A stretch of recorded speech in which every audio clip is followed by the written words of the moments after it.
দেখো আজ আমরা টেন্সের পর আরেকটা প্র্যাকটিস সেট নিয়ে আলোচনা করব। প্রথম যে এক্সাম্পলটা আছে সেটা দেখো, the last bus normally dash at midnight. এখানে লিভ এই ভার্বটার সঠিক ফর্ম বসাতে হবে, তাই না? তো আমি দেখো মনে করে দেখো, যখন প্রেজেন্ট ইনডিফিনাইট পড়িয়েছিলাম বা ক্লাস নিয়েছিলাম তখন কি বলেছিলাম?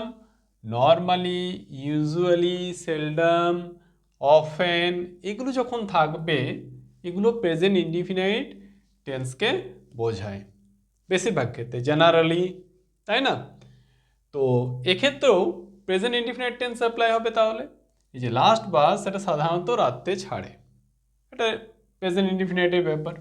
তাহলে এখানে প্রেজেন্ট ইনডিফিনাইট দেখতে হবে আমাদের সাবজেক্ট কি আছে, লাস্ট বাস, আমরা থার্ড পারসন সিঙ্গুলার নাম্বার। তাহলে ভার্বের সাথে আমাদের এস বা ইএস যোগ হবে। তাহলে এই দেখো, নর্মালি, জেনারেলি, অফেন, ইউজুয়ালি এগুলো থাকলে আমাদের প্রেজেন্ট ইনডিফিনাইট টেন্স হয়। পরের এক্সাম্পলটা দেখো, he dash dinner at 8 PM। কিন্তু এখানে দেখো নট হ্যাভ দেওয়া আছে। নট হ্যাভ দেওয়া বলতে এটা নেগেটিভ ফর্ম ইউজ করতে হবে, তাই না? সে মানে 8টার সময় খাবারটা খায়নি বা খায় না। তা সেক্ষেত্রে কী হবে? এটা প্রেজেন্টে করতে হবে, ডাজ নট হ্যাভ হবে। হ্যাঁ, does not have dinner at 8 PM। এর পরেরটা দেখো, reverse dash at high altitude. এবার দেখো ফ্রিজ আছে, ফ্রিজের সঠিক ফর্ম বসাতে হবে। এটাও দেখো, ice melts at 0°C, water boils at 100°C, মানে sun rises in the east. মানে কতগুলো সায়েন্টিফিক ট্রুথ বা ইউনিভার্সাল ট্রুথের ব্যাপারে বলেছিলাম তোমাদেরকে। এটাও প্রেজেন্ট ইনডিফিনাইট টেন্সের বা সিম্পল প্রেজেন্ট টেন্সের ট্রান্সলেশনের সময় বলেছিলাম তোমাদেরকে। সেরকম দেখো রিভার্স মানে নদীগুলো কোথায়? হাই অল্টিটিউড মানে কি? অনেক উচ্চতায়, ঠিক আছে? অনেক উচ্চতায় কি হয়? ফ্রিজ হয়ে যায়, মানে জমে যায়। তো এটাও কি একটা ইউনিভার্সাল ট্রুথ বা সায়েন্টিফিক ট্রুথ? তাহলে সায়েন্টিফিক ট্রুথ বা ইউনিভার্সাল ট্রুথ হলে কি বলেছিলাম? প্রেজেন্ট ইনডিফিনাইট টেন্স অ্যাপ্লাই হবে। এখানে দেখো সাবজেক্ট কি আছে? রিভার্স আছে, মানে পুরেল নাম্বার। তাহলে এটা ফ্রিজ বসবে, ঠিক আছে? এস বাই এস কিছু যোগ হবে না, যেন মানে ভার্বের ফার্স্ট ফর্ম বসবে। মনে থাকে যেন এটা কোনো সায়েন্টিফিক ট্রুথ বা ইউনিভার্সাল ট্রুথ এগুলোর ক্ষেত্রে আমাদের প্রেজেন্ট ইনডিফিনাইট টেন্স অ্যাপ্লাই করা হয়। পরেরটা দেখো, my grandmother dash 8 years ago. এখানে খেয়াল রাখবে, যখন অ্যাগো থাকবে, ইয়েস্টারডে থাকবে, লাস্ট মান্থ থাকবে, লাস্ট উইক থাকবে, এগুলোর ক্ষেত্রে পাস্ট ইনডিফিনাইট টেন্স ব্যবহার করা হয়। কি বললাম? Past indefinite tense. অনেকের মনে হতে পারে এখানে যে প্রেজেন্ট পারফেক্ট ইউজ করি, কিন্তু প্রেজেন্ট পারফেক্ট হবে না এক্ষেত্রে। Ago, last month, yesterday, last week এইরকম যদি থাকে সেক্ষেত্রে পাস্ট ইনডিফিনাইট টেন্স ব্যবহার হবে। পাস্ট ইনডিফিনাইটের রুলসে কি বলেছিলাম? সাবজেক্ট, তারপর ভার্বের পাস্ট ফর্ম বা সেকেন্ড ফর্ম। তো এখানে ডায়ের সেকেন্ড ফর্ম ডায়েড। ওকে, পরের এক্সাম্পলটা দেখো, he dash that film last week. এ দেখো, যদি লাস্ট উইক না থাকতো তাহলে আমি কিন্তু এটা প্রেজেন্ট পারফেক্টে করতাম, he has seen that film করে দিতাম। তা কিন্তু যেহেতু লাস্ট উইক বলা আছে, মানে গত সপ্তাহে দেখেছে, তাহলে এটা কি হবে? এটা কিন্তু প্রেজেন্ট পারফেক্ট হবে না। আর এটা কি করতে হবে না? পাস্ট ইনডিফিনাইটে করতে হবে, ঠিক আছে? প্রেজেন্ট পারফেক্ট মানে কি? যে কাজটা সবে শেষ হয়েছে, তাই না? তাহলে যদি এটা আমরা প্রেজেন্ট পারফেক্ট করি, এটা তো লাস্ট উইকে ভার্বের অ্যাকশনটা কমপ্লিটেড হয়ে গেছে, তাহলে এটা কিন্তু সবে শেষ হওয়া নয়। তাহলে এখানে কোনো মতেই প্রেজেন্ট পারফেক্ট টেন্স ইউজ হবে না এই কারণে। তাহলে এখানে কি ইউজ করতে হবে? Past indefinite. দেখো এখানে লাস্ট উইক আছে, ঠিক আছে? আবার লাস্ট উইক থাকতে পারে, অ্যাগো থাকতে পারে, ইয়েস্টারডে থাকতে পারে। পরের এক্সাম্পলটা দিয়ে দেখো, ইয়েস্টারডে দেওয়া আছে, the train dash at 8 AM at the station yesterday. এই দেখো, ইয়েস্টারডে থাকলে কি বললাম? past indefinite. The train arrived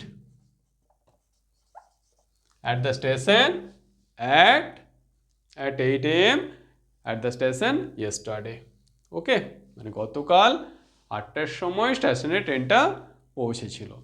পরের যে এক্সাম্পল সেটা দেখো, the train dash 8 a.m. at the station। এখানে কিন্তু দেখো আমি ইয়েস্টারডেটা দিইনি। যখন ইয়েস্টারডে দেওয়া ছিল সেটা আমাদের কি পাস্ট ইনডিফিনাইটকে ইন্ডিকেট করছিল, কিন্তু যখন ইয়েস্টারডে থাকছে না তখন দেখো the train dash 8 a.m. at the station, মানে কি এটা একটা রেগুলার টাইম টেবিল বলা যেতে পারে বা একটা শিডিউল বলা যেতে পারে ট্রেনটার ক্ষেত্রে। যেমন আমরা এটা বলেছিলাম দ্য রাজধানী express arrives Howrah at certain time বলে দিলাম।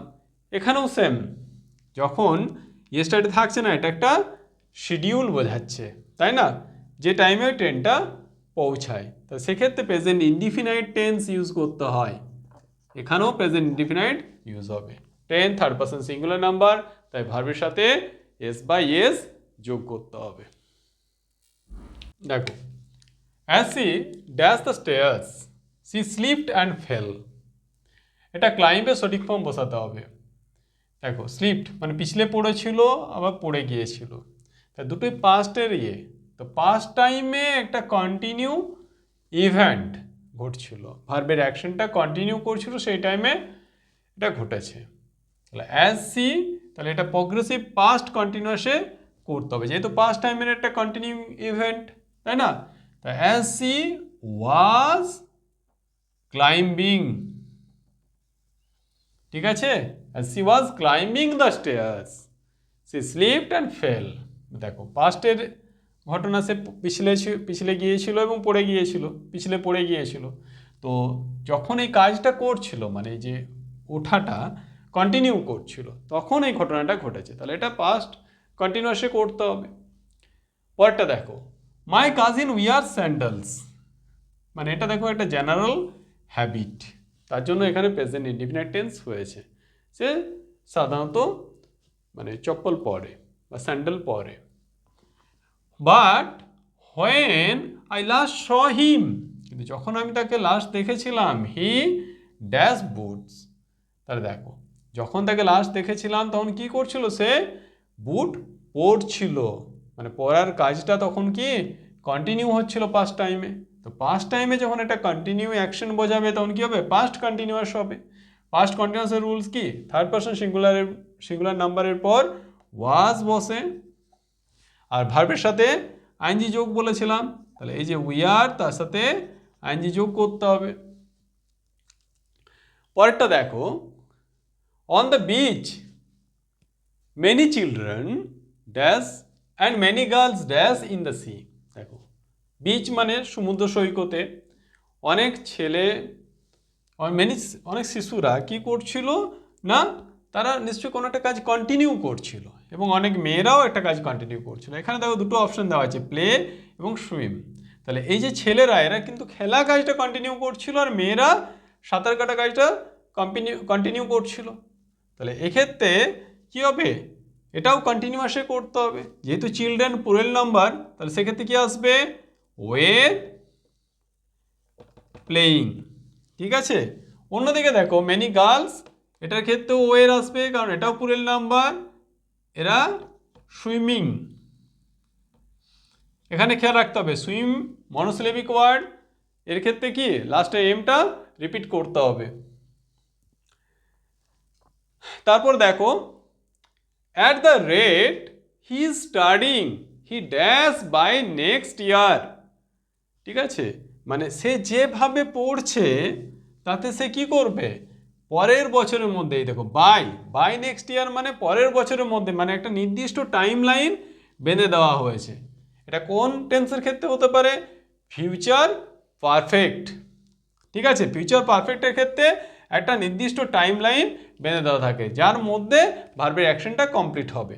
এখানে যে কাজটা সেটা কি কোয়ালিফাই করা কাজটা, সে যে হারে পড়ছে তাতে কি করবে, সে কাজটা কমপ্লিট হবে বা কোয়ালিফাই করবে কি নেক্সট ইয়ারের মধ্যেই, তাই না। তাহলে এক্ষেত্রে রুলস কি বলেছিলাম মনে আছে, ফিউচার পারফেক্টের ক্ষেত্রে তাছাড়াও আমি তোমাদেরকে বোঝার জন্য এটা বলেছিলাম যে by next year, by next week, by next month, এরকম একটা থাকবে। বাই একটা তারিখও থাকতে পারে, বাই 15 জানুয়ারি, তখন হচ্ছে আমাদের ফিউচার পারফেক্ট। ফিউচারে কোনো একটা আলটিমেট ডেডলাইন যদি দেওয়া থাকে তাহলে সেটা হচ্ছে ফিউচার পারফেক্টে করতে হবে। সেক্ষেত্রে রুলস কি বলেছিলাম, শ্যাল হ্যাভ বা উইল হ্যাভ বসবে সাবজেক্ট অনুযায়ী, এবং তারপর ভার্বের থার্ড ফর্ম। দেখো এখানে হি আছে, হি এর পর কি বসে, উইল, তাহলে হি উইল হ্যাভ, এবারে কোয়ালিফাইড, ভার্বের থার্ড ফর্ম।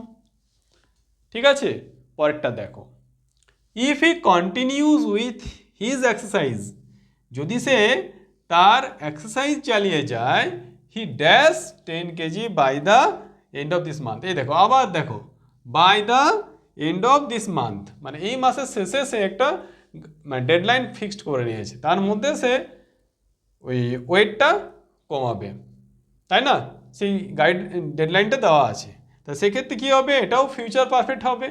হি আছে, তাহলে এটাও উইল হ্যাভ হবে, উইল হ্যাভ, ভার্বের থার্ড ফর্ম, লুজের third form, lost, will have lost 10 KG by the end of this month. ঠিক আছে, আজ এই পর্যন্তই। পরবর্তীতে আরও একটা প্র্যাকটিস সেট নিয়ে তোমাদের সাথে আলোচনা করব। আশা করি তোমরা এই টাইপের এক্সাম্পলগুলো এক্সামে এলে অবশ্যই করতে পারবে। হ্যাঁ, আর এগুলো তোমাদেরকে আমাদের গ্রামার বা টেন্সকে বুঝতে আরও হেল্প করবে, যেটা পরবর্তীতে তোমরা অ্যাকুরেটলি ইউজ করতে পারবে। ক্লাসটা ভালো লাগলে অবশ্যই লাইক করবে, এবং যারা এখনও আমাদের চ্যানেলকে সাবস্ক্রাইব করনি তারা ইংলিশ গ্রামারের উপর রেগুলার ক্লাস পাওয়ার জন্য আমাদের চ্যানেলকে অবশ্যই সাবস্ক্রাইব করবে।